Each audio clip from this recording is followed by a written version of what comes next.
তো এয়া মই বৰ্তমান আহিছিলোঁ কুঁৱাৰ ভিতৰতো দৰ্শন কৰিবৰ কাৰণে। অৱশ্যে শুকান কুঁৱাহে, গতিকে বাকীখিনি ইয়াতে থাকক। আৰু এয়া আমাৰ গাঁৱৰ পৰিৱেশ বৰ্তমান খুব বেছি ব্যস্ত হৈ আছে চাৰিওফালে। কিহৰ পৰিৱেশ এয়া আপোনালোকে নিশ্চয় ধৰিব পাৰিছেই, বাকীখিনি লং ভিডিঅ'ত ক'ম। আৰু এয়া ৰাতিপুৱাতে মায়ে আজি পিঠা বনাইছিলে, গতিকে চাহ একাপ খাই ল'লোঁ।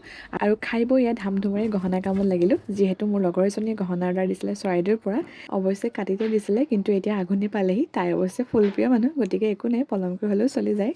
সেইকাৰণে লৰালৰিকৈ অৰ্ডাৰসমূহ এয়া পঠিয়াই ল'লোঁ। আৰু তাৰপিছত মাৰ সৈতে গ'লোঁ এফালে। কিন্তু এয়া আমাৰ আহোঁতে যাওঁতে ৰাসৰে পৰিৱেশ, যিহেতু ঘৰৰ কিনাৰতে ৰাস।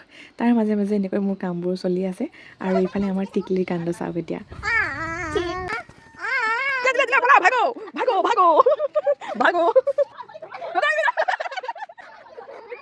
তো এয়া আছিলে আমাৰ টিকলিজনীৰ অৱস্থা, গোটেই ধূলিৰে পোত খাই আছিলে। আৰু তাৰপিছত ঘৰলৈ যাবলৈ মন কৰা নাছিলে, তো মাকে পিটি মেলি কোনোপধ্যে নিলে। আৰু এয়া হৈছে মোৰ ৰুমৰ সন্ধিয়াৰ পৰিৱেশ, গতিকে ভিডিঅ'টো আজিলৈ ইমানেই।